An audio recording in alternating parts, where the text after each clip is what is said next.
Welcome to my YouTube channel Educational ICS. So friends, in this video we will talk about food and human health part third, जिसमें हम आज जानेंगे नशीले पदार्थ या toxic substance. ये 10th क्लास का पहला टॉपिक है हमारा जो अभी चल रहा है, जिसमें आज हमें पढ़ना है नशीले पदार्थ या टॉक्सिक सब्सटेंस। आप जानते ही हैं कि बहुत से लोग आनंद के भ्रम उत्पन्न करने के लिए कि बहुत ही मज़ा आ रहा है दृष्टि से कई लोग क्या करते हैं, नशीले पदार्थों का उपयोग करते हैं और धीरे धीरे वो उनकी आदत में आ जाता है और वो नशीले पदार्थ उन्हें नुकसान पहुंचाने लगते हैं। तो आज हम शुरू करते हैं इसका तीसरा भाग।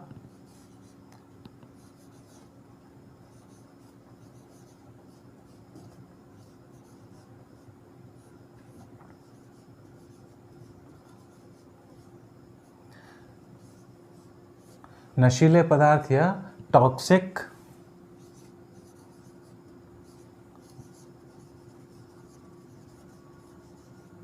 सब्सटेंस, यानी कि वे तत्व जो हमें नुकसान पहुंचाते हैं। तो इसके बारे में हम इसमें पढ़ेंगे। तो वो कौन कौन से पदार्थ हैं उनके बारे में अब हम देखते हैं। तो आगे बढ़ते हैं। हम जानते हैं इन पदार्थों का उपयोग करने लग जाते हैं लोग बाग। फिर क्या होता है, ये नशीला पदार्थ मानव शरीर पर इतना ज़्यादा बुरा प्रभाव डालता है कि स्थायी रूप से उनको रोगी बना देता है। अब जब रोगी बन गए तो फिर वो उन पदार्थों का सेवन तो करेंगे, लेकिन उसके साथ परिवार वालों को भी परेशान करेंगे। तो ये नशीले पदार्थ कौन कौन से हैं, इनका अपन थोड़ा सा इस टॉपिक में देखेंगे। सबसे पहले आता है हमारा इसमें गुटखा। अब ये गुटखा किस तरह से नुकसान पहुंचाता है, इसमें होता क्या है, इसमें होते हैं सुपारी के टुकड़े, कत्था, चूना, संश्लेषित खुशबू होती है। कोई नेचुरल नहीं होती है, वो संश्लेषित होती है। लेकिन हम क्या करते हैं, उसको ऐसा समझते हैं कि वास्तव में ये नेचुरल है और हम उसकी गिरफ्त में आते जाते हैं। इसके अलावा कुछ धातुओं के बर्क, जो आपने पतली सी पन्नी देखी होगी, वो भी इसके मिश्रण में तैयार किए जाते हैं। कुछ में तंबाकू भी होता है। तो इसमें क्या क्या चीज़ होती हैं, सबसे पहले तो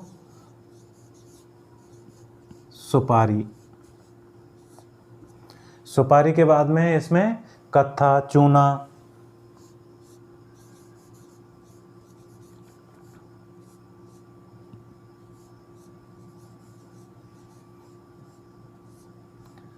और कुछ संश्लेषित खुशबू होती हैं।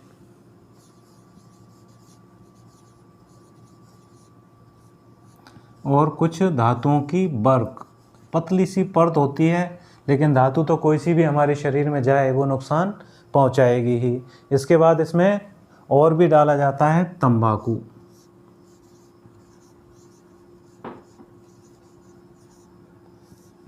अब तंबाकू के बाद में क्या होता है, इसको पाउच में पैकिंग करके, और संस्कृति के प्रसार के कारण क्या हो रहा है, ये अब हर गली मोहल्ले में पहुंचता जा रहा है और महिलाएं और बच्चे इसका बहुत ज़्यादा प्रयोग करने लग गए हैं।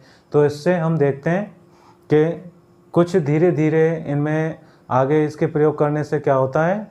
अब इसके बाद इससे क्या होगा, इन चीज़ों को जब हम काम में लेंगे तो हमारे शारीरिक नुकसान तो होगा ही, और उसके शारीरिक नुकसान में हम देखते हैं तो मांसपेशियाँ, जबड़े की जो मांसपेशियाँ होती हैं,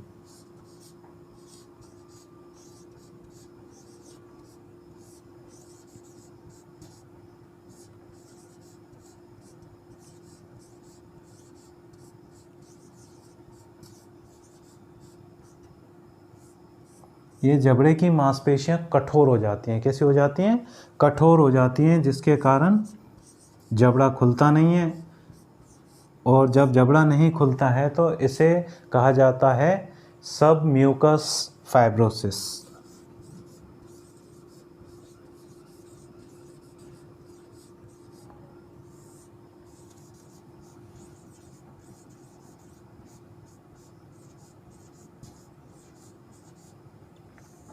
ये एक बीमारी हो जाती है जिसके कारण उनका जबड़ा एकदम कठोर हो जाता है, और फिर इससे क्या होता है, धीरे धीरे करके इसकी वजह से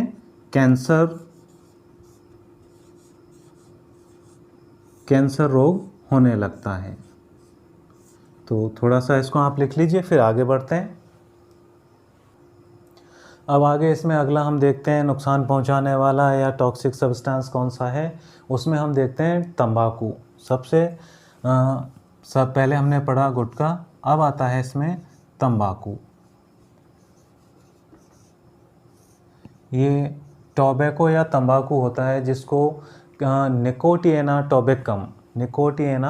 टोबेकम कुल का एक पौधा है, सोलेनेसी कुल का, उसकी पत्तियों से प्राप्त किया जाता है। पत्तियों में लगभग 1 से 8% तक निकोटीन नामक एल्केलॉइड पाया जाता है। एल्केलॉइड आप जानते हैं उत्तेजना लाने वाले पदार्थ होते हैं, जिसका बहुत से लोग पान, गुटखे या चूने के साथ इसे चबाते हैं, और कुछ लोग पाउडर को सूंघते हैं नाक में, जिसको नस्वार बोलते हैं, और कुछ दांतों या मसूड़ों को मलने के काम में भी लेते हैं। तंबाकू को बीड़ी, सिगरेट, चिलम, शिगार, हुक्का कई तरीके से उपयोग में लिया जाता है। तो इसके बाद हम देखते हैं इसके उपयोग से होने वाली हानियाँ। अब इसके उपयोग से क्या क्या हानियाँ होंगी इसे अब देखिए। इसमें तंबाकू का जब निरंतर उपयोग करते हैं लगातार, तो उससे क्या होता है, मुंह, जीभ, गले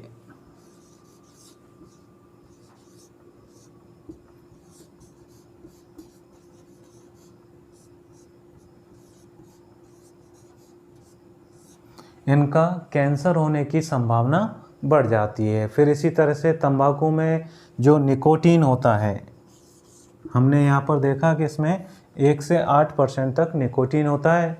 उसकी वजह से क्या होता है, ये हमारे धमनियों की दीवारों को मोटा कर देता है। अब धमनियों की दीवारें जब मोटा हो जाएगा तो उससे क्या होगा, रक्त दाब और हृदय स्पंदन बढ़ जाएगा, यानी कि हार्ट बीट, हृदय दर बढ़ जाएगी। उसकी वजह से हमें ज़रा सा चलने फिरने में ही घबराहट होने लगेगा। फिर आगे हम देखते हैं इसमें क्या है, बहुत सी गर्भवती महिलाओं द्वारा तंबाकू का सेवन करने पर क्या होता है, बालक या भ्रूण का विकास धीमा हो जाता है। भ्रूण का विकास मंद हो जाता है।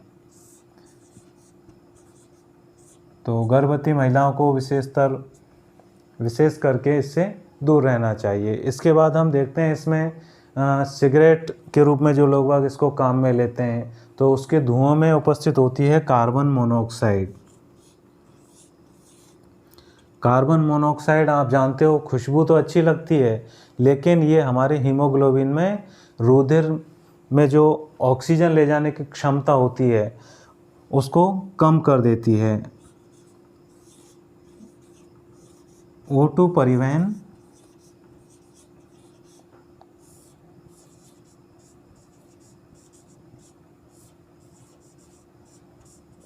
क्षमता को कम कर देती है।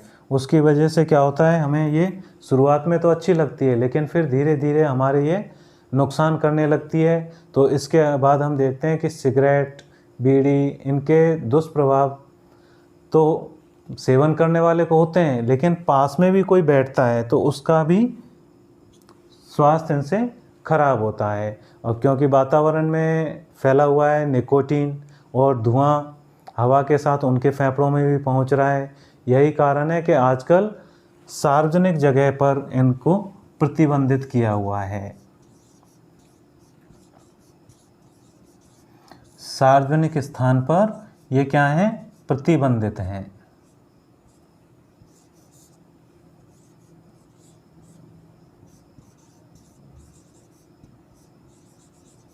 अब सार्वजनिक स्थानों पर प्रतिबंध इसी कारण से किया है क्योंकि इनसे निकलने वाला धुआं सेवन करने वाले के साथ साथ पास में बैठे व्यक्ति को भी नुकसान पहुंचाता है। और एक तरह से हम कह सकते हैं तंबाकू के उपयोग से कुछ आंकड़े हैं जो ज़्यादा भी हो सकते हैं, लेकिन हम कह सकते हैं कि लगभग 60 लाख व्यक्ति, बहुत बड़ा आंकड़ा है, इससे प्रभावित होकर के जो असामयिक मर जाते हैं या उनकी मृत्यु हो जाती है। तो ये तो हो गया, इसमें से 50 लाख तो सीधे सेवन करने वाले, और 10 लाख उनके पास में बैठने वाले ही नुकसान पा जाते हैं। जो इसका उपयोग नहीं करते हैं वो भी इससे ग्रसित होकर के और अप्रत्यक्ष सेवन से उनकी मृत्यु हो जाती है। उन्हें नहीं पता कि वो किसी तंबाकू का उपयोग करने वाले की वजह से मर रहे हैं, लेकिन उनको भी ये बीमारियां आगे शिकार बना लेती हैं। तो आप थोड़ा सा लिखिए हल्का हल्का सा, जिससे याद रहे, फिर आगे बढ़ते हैं। अब इसमें आगे बढ़ते हैं हम अगले बिंदु की तरफ, वो होता है मदिरा या अल्कोहल। अब मदिरा या अल्कोहल, जिसको हम सामान्य भाषा में बोलते हैं एथिल अल्कोहल।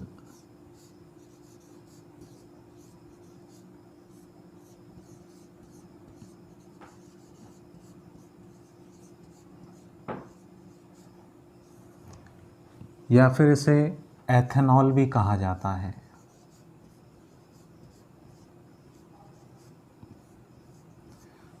वैसे चाहें तो रासायनिक सूत्र भी लिख लीजिए, C2H5OH।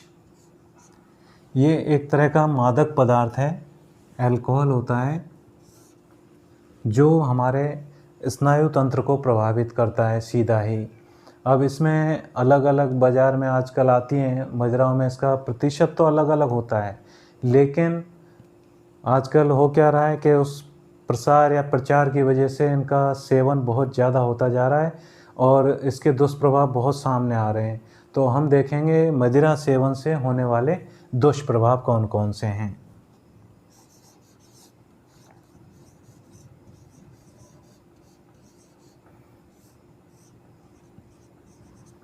अब इसके दुष्प्रभाव की हम जब बात करते हैं तो मदिरा पीने वालों के जो अल्कोहल होता है, मदिरा पान से अल्कोहल रक्त प्रवाह द्वारा यकृत में क्या होता है, वो परेशानी उत्पन्न करता है, जिसकी वजह से अधिक मात्रा में अल्कोहल पहुंच जाता है यकृत में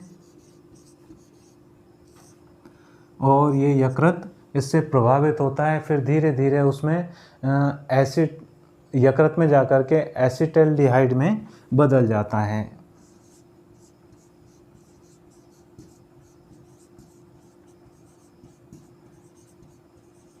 अब ये एसिटाल्डिहाइड क्या है, यकृत की कार्य क्षमता को बिल्कुल ही नष्ट कर देता है और ये बहुत ही विषैला पदार्थ होता है। एसिटाल्डिहाइड विषैला पदार्थ होता है एक तरह से, जो धीरे धीरे करके यकृत को बिल्कुल मरणासन अवस्था में पहुंचा देता है। तो इन चीज़ों से बचना चाहिए। फिर हम देखते हैं अल्कोहल के प्रभाव से क्या होता है कि व्यक्ति में शरीर और मस्तिष्क का सामंजस्य, या फिर कह सकते हैं उसका मानसिक सामंजस्य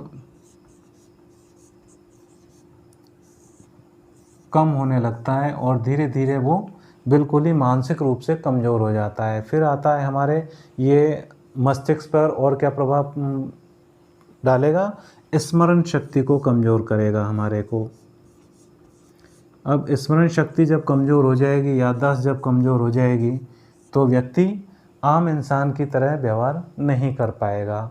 फिर और आगे इसका प्रभाव देखते हैं, यकृत को नुकसान पहुंचा दिया, सामंजस्य की कमी हो गई मानसिक और शारीरिक रूप से, यानी कि कह सकते हैं जब वो चलेगा तो ऐसा लगेगा उसके चलने में भी परेशानी आ रही है। फिर इसके बाद हमने देखा इसमें स्मरण शक्ति कमज़ोर हो गई, यानी कि तंत्रिका तंत्र प्रभावित हो गया इससे।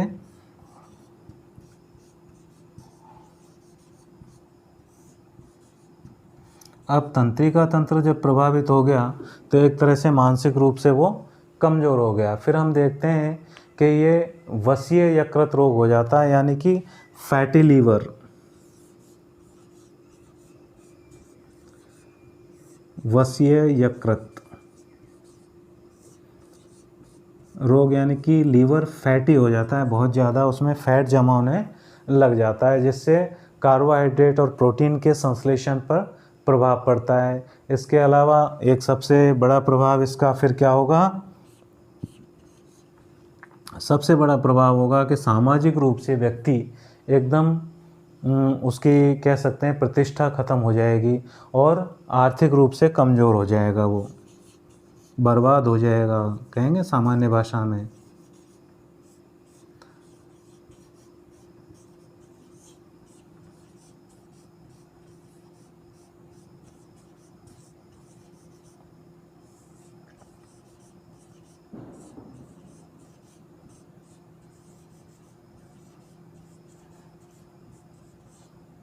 अब उसका यहाँ पर तो हो गया सामंजस्य की कमी, फिर तंत्रिका तंत्र खराब, और आर्थिक और सामाजिक रूप से जब वो कमज़ोर हो जाएगा तो फिर ग्रह कलेश करेगा और धीरे धीरे वो अपने एक तरह से स्वयं का तो पतन करेगा, परिवार का भी पतन कर देगा। अब थोड़ा सा मुख्य बिंदु लिखिए, फिर आगे बढ़ते हैं। अब आगे देखते हैं हम इसमें नशीले पदार्थों में या टॉक्सिक सब्सटेंस में अगला आता है हमारे अफीम या ओपियम। अब ये ऐसा पदार्थ है जिसके पादप में कह सकते हैं नाम होता है पेपेवर सोमनिफेरस। इसके कच्चे जो फल होते हैं उनके दूध को सुखाने पर प्राप्त होता है, जिसमें लगभग 30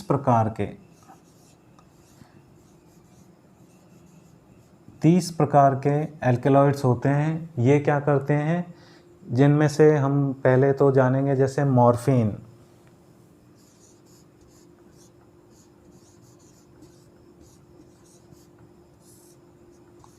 कोडीन, इनका तो प्रयोग वैसे दवाइयों में भी होता है लेकिन ये नुकसान तो करते ही हैं। फिर है अपने निकोटीन, निकोटीन के बाद इसमें आता है सोमनिफेरिन,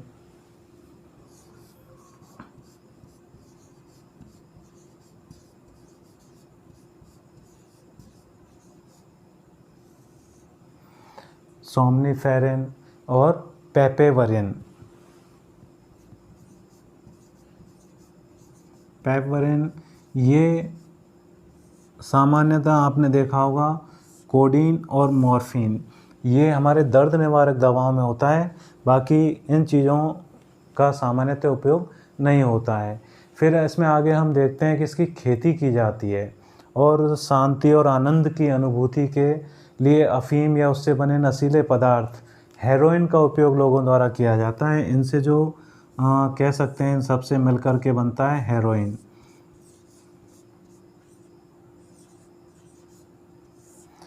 ये हेरोइन पदार्थ ऐसा होता है शुरू में तो बड़ा ही आनंद देता है, लेकिन उसके बाद फिर ये नुकसान पहुंचाता है धीरे धीरे करके और पूरी तरह से मनुष्य को अपने गिरफ्त में ले लेता है और उसे पूरी तरह से नष्ट करना प्रारंभ कर देता है। गाँवों में भी हम देखते हैं कि कुछ लोग खुशी या गम के मौके पर, बहाना है उनका, खुशी या गम मूवी नहीं है, बहाना है, उससे क्या करते हैं ये लोग इस ऐसे अवसरों पर अफीम के द्वारा मनुहार करते हैं और फिर आजकल ये प्रथा सी बन गई है। और ग्रामीण क्षेत्रों में क्या है, माताएं, कुछ महिलाएं क्या करती हैं अपने बच्चों को सुलाने के लिए, बच्चे कुछ ज़्यादा रोते हैं तो उनके लिए भी इसका प्रयोग करती हैं।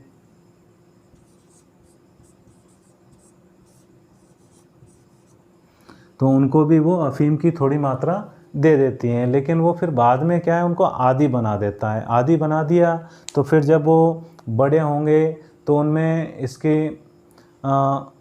आदत सी लग जाएगी और अफीम के डोडे होते हैं उनको उबालकर पीने वाले लोग भी बहुत देखे हैं, जो फिर धीरे धीरे उनकी इम्यून पावर या प्रतिरोधक क्षमता को कम कर देता है।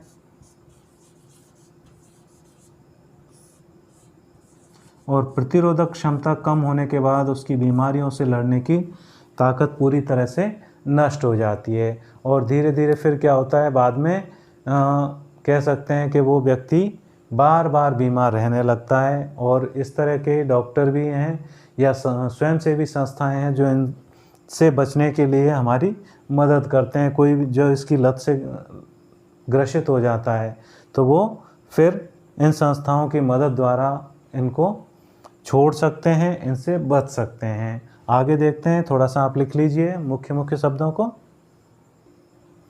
इसमें कुछ और नशीले पदार्थ हैं जिनमें कोकीन, भांग, चरस, गांजा, hashish, LSD lysergic acid di ethyl amide होता है, जो बहुत ही ज़्यादा तेज़ नशीला पदार्थ है। और इनसे क्या होता है जब इनका प्रयोग करते हैं तो धीरे धीरे ये करके परिवार को भी तोड़ने का काम करते हैं, तो इनसे दूर रहिए। इसी मैसेज के साथ आज का वीडियो समाप्त करते हैं। कल इस पाठ का अंतिम भाग आपके लिए लेकर आऊँगा। धन्यवाद।